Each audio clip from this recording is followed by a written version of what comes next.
오늘 묵상하는 누가복음 22장 24절부터 38절 말씀, 예수님께서 제자들과 마지막 만찬의 자리에서 하신 말씀이죠.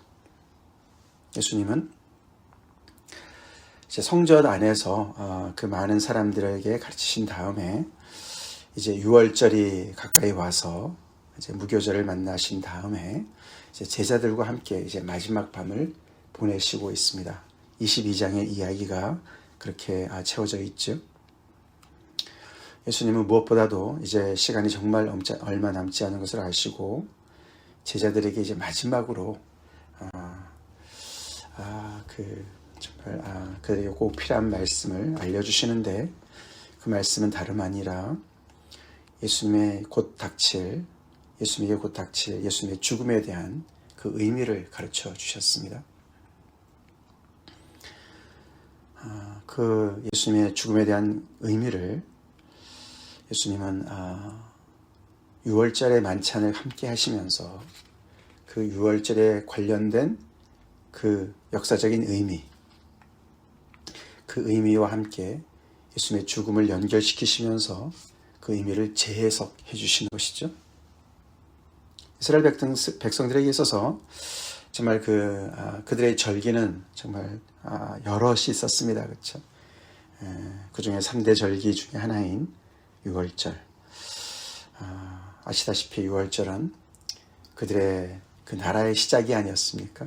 애굽에서 떠나올 때 하나님께서 정말 권능으로 그 바로와 그의 모든 악한 세력들을 응징하시고 이스라엘 백성들을 구원해내셔서 그들의 종살이로부터 그들을 자유케 하시고 해방케 하신 그런 놀라운 역사 아닙니까? 그래서 그들은 유월절을 지낼 때마다 하나님의 그 구원의 역사를 되뇌면서 과거의 하나님의 그 구원의 은혜에 감사하고, 또 지금도 그들이 많이 묶여 있는 많은 어려움들 속에서 하나님께서 궁극적인 자유를 허락하실 것이다 라는 것을 바라보면서 소망하면서 그 유월절을 오랫동안 지켜왔습니다.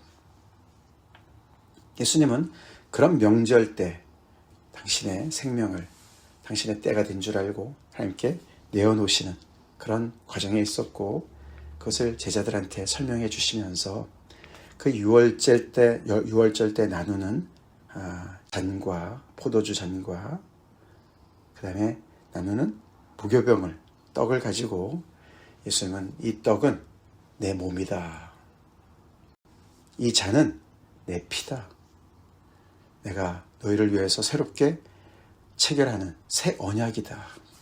구약의 에스겔서 말씀이나 예레미야의 말씀에 나오는 그 새 언약의 말씀을 연결시키시면서 이 오랫동안 이스라엘 백성들이 하나님의 백성들이 지켜왔던 그 유월절에 어떻게 보면 새로운 의미를 부여하시면서 그 명절에 어떻게 보면 그 의미의 완성, 성취를 말씀해 주시는 것이죠.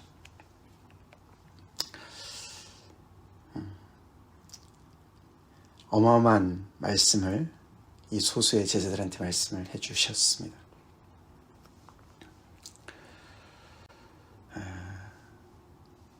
다행히 그들은 이 말씀을 잘 기억했고 성령의 도우심으로 기억했죠. 기록해서 그날의 그 모든 것을 그들은 사도로서 그 자리에 참여를 했었고, 사도라는 것은 그 백성들의 대표자들이죠. 대표자들이에요. 그래서 그들만을 위한 것은 아니었습니다. 그들이 대표였으니까 그들 모두가 이 정말 의미를 다른 정말 백성들한테 전달을 했어야만 하는 것이고, 그런 책임이 있었던 사람들이었죠.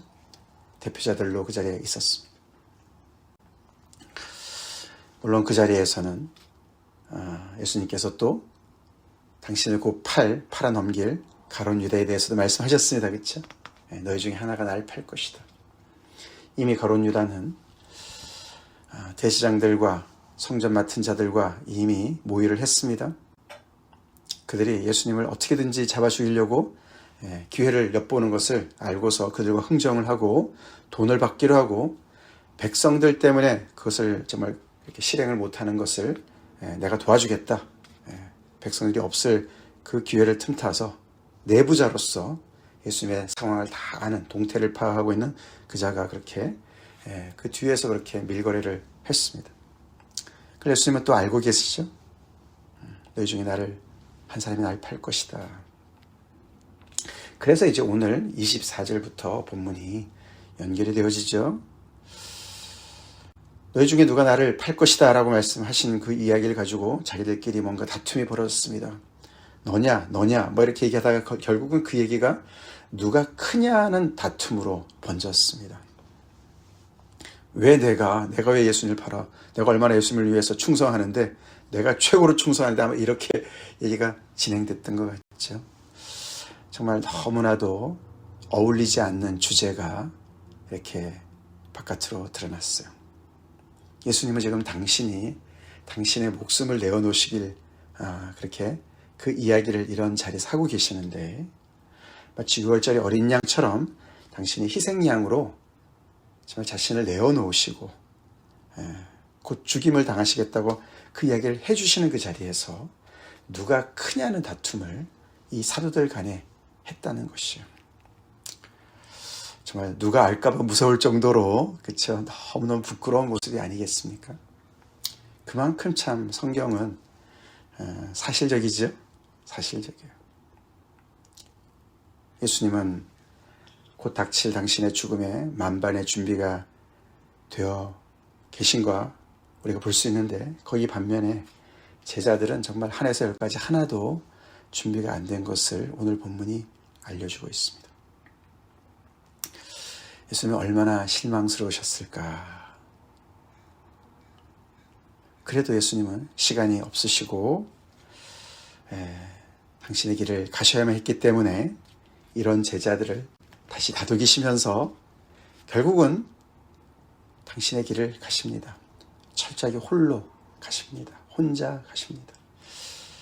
제자들조차도 이해를 잘 못하는, 계속 곡해를 하고 오해를 하고 이렇게 서로가 누가 크냐 이 자리에서도 이렇게 다투고, 또 그 중에 한 사람은 예수님을 팔아 넘길 거고, 이렇게 정신이 하나도 없는 정말 산란한 이런 중에 예수님 여전히 그들에게 또 말씀해 주시고 먼 미래를 얘기해 주시고, 또 그들을 위해서 기도해 주십니다.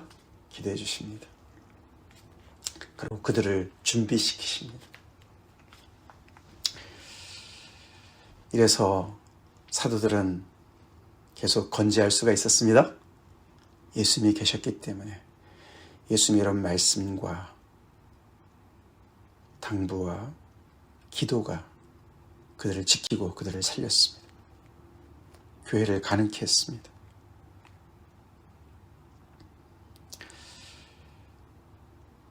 예수님으로 충분했습니다. 예수님은 어디서 이렇게 정말 이런 와중에 정말 너네 정말 한심하다 라든가 말이죠. 정말 내가 못해 먹겠다 이런 말씀 하실 법하신데, 결국 이들을 믿어서가 아니라 이 모든 것을 주관하고 계시고 섭리 가운데 이끌어 가시는 하나님 아버지를 신뢰하셨기 때문에 가능한 줄로 믿습니다. 당신의 생명조차도 하나님 아버지께 그 손에 맡긴 것처럼 제자들 또한 맡기시는 것이죠.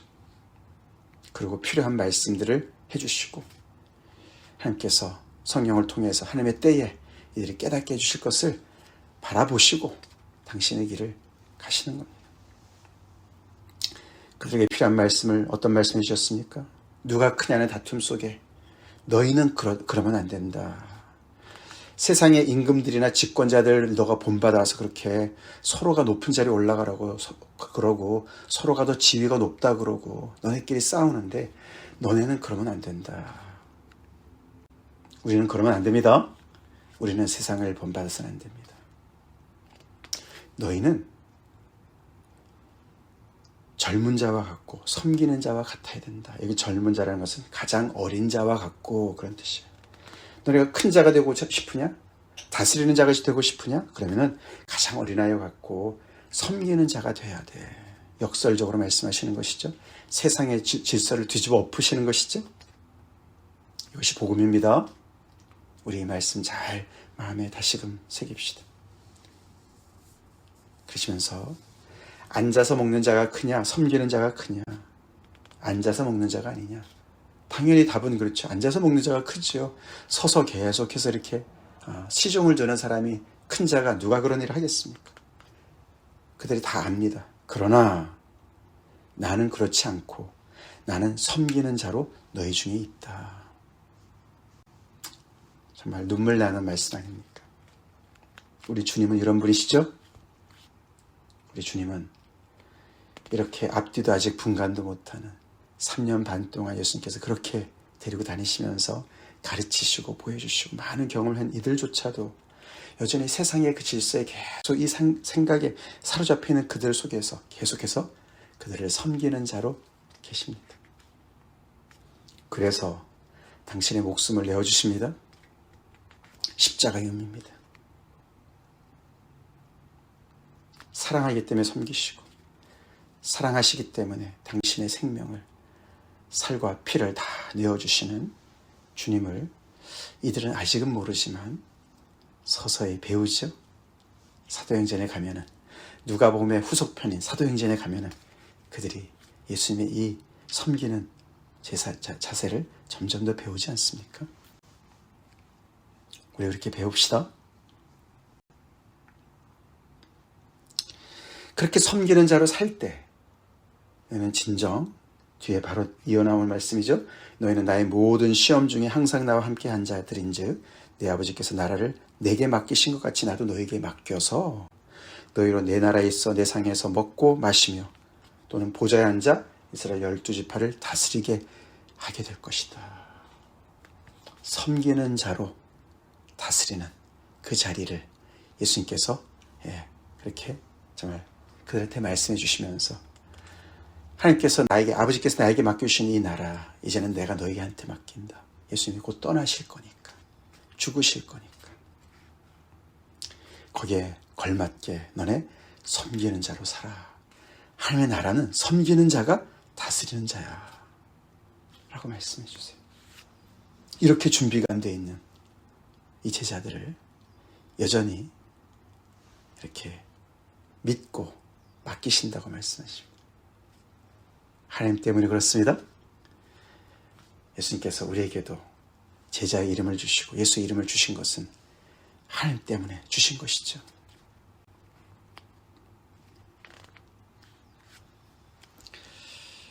그래서 실망을 안 하신 것 같습니다. 우리가 참 실망될 때가 많이 있어요. 그렇죠? 우리가 주님의 말씀을 따라서 순종하려고 할 때 예수님께서 지금 닥친 이 일 너무나 기가 막힌 날 아닙니까? 그렇죠?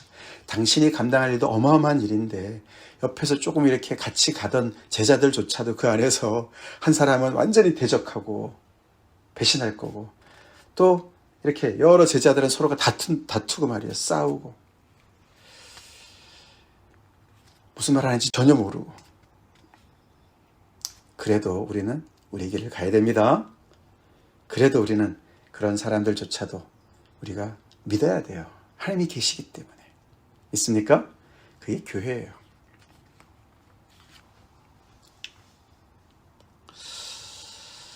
그러시면서 예수님께서 안 계시는 예수님을 이렇게 지금 죽이려 달려드는 이 어둠의 세력 사단이 정말 그래서 이 가룟 유다도 꼬드기고 말이죠. 그 속에 들어갔다고 표현하지 않았습니까? 그렇다고 가룟 유다는 책임이 없습니까? 그렇지 않습니다. 가룟 유다는 돈 때문에 거기에 유혹에 넘어간 것이죠. 근데 비단 가룟 유다만 넘어간 게 아니에요. 그렇죠? 제자들이 지금 이렇게 서로 싸우는 것도 그런 분위기 아니겠습니까? 그래서 예수님께서는 하나님의 도우심도 보시지만 사단의 역사도 보는 거예요. 제자들이 지금 사단에 뒤흔들리고 있는 거예요. 근데 제자들은 모르고 있어요. 그렇죠? 서로가 누가 더 크냐고 싸우고 있어요. 내가 예수님에서 목숨까지 내놓겠다면 얘기하고 있는 거죠. 나는 달라. 나는 배신하지 않아. 막 그러는 거죠. 그 중에 대표격인 베드로를 예수님께서 지칭하시면서 시몬아 시몬아 보라 사탄이 너를 밀가부로 하려고 요구하였다. 사탄이 그냥 우리가 뭘 잘못했을 때 제 잘못했어요. 제 죄지었어요. 이렇게 고소하는 일만 하는 게 아닌 것 같습니다. 그렇죠? 가만히 있는 사람을 부추기도 한다는 거예요. 소리가 어떤 일은요, 정말 사탄이 부추겨서 벌어진 일도 있음을 알아야 됩니다. 알아야 돼요. 사단은 정말 사사건건 하나님의 역사를 방해하는 자거든요. 예수 믿는 자를 고소하는 자들이거든요. 넘어뜨리려고 하는 자거든요. 예수님께서 이 모든 것을 알고 계셨어요. 베드로라고 안 하시고 왜 시몬이라고 하셨을까? 원래 이름을 부르세요. 그렇죠? 그래서 지금 베드로가 뭔가 흔들리고 있는 것을 나타내는 것이 아닌가. 근데 내가 너를 위하여 내 믿음이 떨어지지 않기를 기도하였다. 사탄이 시몬만 까부르는 게 아니에요. 그렇죠? 너희를 밀가부르듯이 하려고 했다. 요구했다. 이 제자들 전체를 그냥 뒤흔들고 예수님의 모든 사역을 무로 돌리려고 하는 그런 일을 하였다는 것이죠. 그때 예수님의 기도가 있었습니다. 그래서 너는 돌이킨 후에 베드로가 넘어지는 것까지 말씀해 주시는 거죠. 넘어졌지만 예수님의 기도로 말미암아, 중보 기도로 말미암아 그는 회개할 것이고 돌아서서 다시 돌이킨 다음에 내 형제를 굳게 하라. 이 12사도뿐만 아니라 앞으로의 모든 주님의 몸된 교회 안에서 다시금 이 교회를 든든히 세워나가는 그런 일을 감당하라고 말씀해 주십니다. 아무것도 모르는 베드로는 절대 그럴 리 없습니다. 제가요? 아닙니다. 저 믿으세요. 옥에도 갈 것이고요. 죽는 자리도 갈 거예요.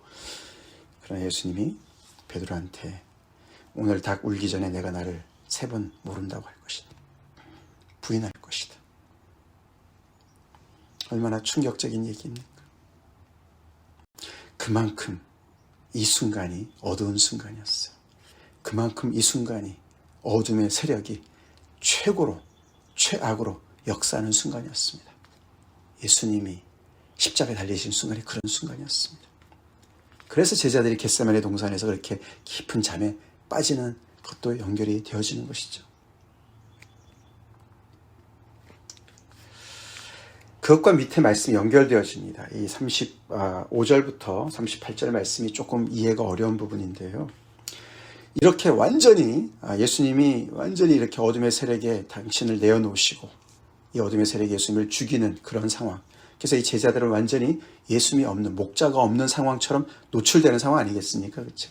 그래서 거기에 대비하라는 말씀으로 말씀해 주시는 것입니다. 예수님이 함께 계실 때는 그들이 전도여행 떠날 때 전대나 배낭과 신발을 가지지 말고 가라고 말씀하셨어요. 그렇죠? 하나님께서 다 공급해 주실 거야. 근데 이제는 상황이 바뀌는 거예요. 이 어둠의 세력이 완전히 전력을 다해서 하나님의 역사를 방해하고 예수님의 생명까지 앗아가는 이 순간에 예수님은 제자들한테 그러나 이제는 but now 36절이 사실은 그렇게 번역이 됩니다. 그러나 이제는 지금은 상황이 바뀌었기 때문에 너네는 준비할 수 있는 만큼 준비해 라고 말씀하십니다. 예수님이 안 계시는 상황을 준비하라고 말씀해요. 그들에게 경고를 해주시는 것이죠. 너네 준비 각오를 단단히 해야 돼. 전대도 배낭도 심지어는 겉옷을 팔아서 검까지 준비하라고 말씀하십니다. 검을 준비하라니 예수님께서. 그렇죠?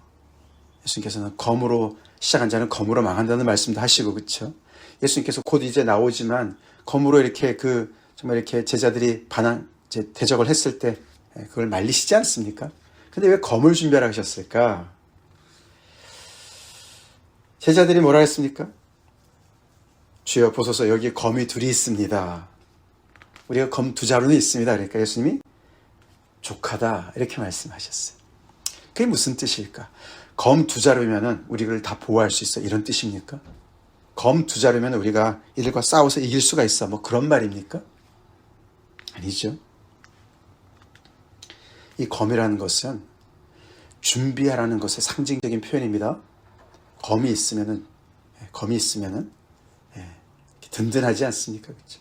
그런 것처럼 내가 없어도 너네가 준비할 수 있는 만큼은 최고로 준비를 해. 거기에 가장 어떻게 보면은 가장 대표적인 표현이라고 볼 수가 있죠. 근데 그 말씀을 이 제자들은 문자적으로 받은 것 같습니다. 그래서 예수님이 족하다. 오늘 여기 매일 성경도 설명이 되어 있는데 그 말은 그래 2자루면 충분해. 그 말이 아니라 야 너네 내 말 아직도 못 알아듣는구나. 내가 검을 준비하라는 말이 아니지 않느냐. 여기까지 하자 우리. 그 말입니다. 예, 이 말을 여기서 끝내자. 그 말이 아닌 거 알지? 여기서 끝내자. 그런 뜻이라는 그렇게 해석을 해야 된다는 것이죠. 다시 말해서 예수님의 제자들은 무력으로 싸우지 않습니다. 무력으로 싸웠다면 우리 지난주 말씀처럼 하나님의 나라를 무력으로 세운다면 예수님 왜 죽으세요? 말도 안 되죠. 그렇죠? 검은 우리의 것이 아닙니다. 아멘? 예. 무기 아닙니다. 세상의 나라는 무기로 세우는지 몰라도 핵무기를 가지고 있어야 나라로 세우는지 몰라도 하나님의 나라는 아니라는 것이죠? 아니죠? 자, 오늘 이 말씀을 우리가 가지고 다시 한번 우리 자신을 돌아봅시다.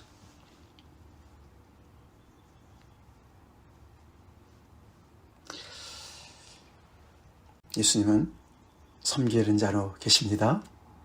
섬기는 자로 이 땅에 오셨고 사셨고 지금 이 순간도 섬기는 자로 죽음을 맞이하십니다. 하나님의 나라를 다스리시는 왕이신 그분이 섬기는 자로 계십니다. 그 나라가 하나님의 나라입니다. 그 나라에 우리는 하나님의 은혜로 들어간 자들입니다. 이미 임한 하나님의 나라에 들어가 있는 자들이고 다시 오실 하나님의 나라를 기다리고 있는 그리고 이 주님께서 맡겨주신 이 사명을 감당하는 자들입니다. 우리 섬기는 자로 삽시다. 사랑하기 때문에 섬기는 자로. 사단이 우리를 정말 넘어뜨리려 할지라도 우리 주님이 우리를 위해서 기도하고 계십니다. 성령께서 말할 수 없는 탄식으로 우리를 위해서 기도하고 계십니다. 그래서 정말 사람들의 가장 깊은 것까지 감찰하시는 그 하나님께서 그 성령의 기도를 들으시고 택한 자들을 정말 모든 것을 합력해서 선을 이루도록 하나님의 섭리를 이루어 가시는 하나님을 우리가 믿고 살아갑니다. 그래서 우리가 비록 넘어질지라도 이 하나님의 은혜를 기억하고 다시 돌이키고 주님 앞에 바로 서고 끝까지 믿음으로 승리하는 우리가 됩시다. 섬기는 자로 삽시다. 다 같이 기도하겠습니다. 주님 감사합니다. 주님이 이제 마지막 순간 제자들과 함께 하시면서 마지막 6월절 만찬을 나누시며 그들에게 하신 말씀, 그들에게 이루어진 일들 보면서 다시 한번 이 복음의 핵심을 저희가 묵상하기 원합니다. 고난주간을 지나며 우리 가운데 섬기는 자로 사셨고 지금도 살고 계시는 주님을 우리의 왕으로 고백하며 그 주님만을 사랑하고 따르고 충성하기를 다시 한번 결단하기 원합니다. 이런 와중에도 누가 크냐고 다툰 제자들처럼 우리가 철없이 굴 때가 많이 있습니다. 용서해 주시고 2025년 이 고난주간을 지나며 다시금 우리의 자리를 되찾도록 섬기는 자로 주님 뵐 때까지 사는 자로 저희들을 삼아 주시옵소서. 때로는 사탄이 강력하게 우리를 삼키려고 달려들지라도 우리는 부족하지만 우리는 연약하지만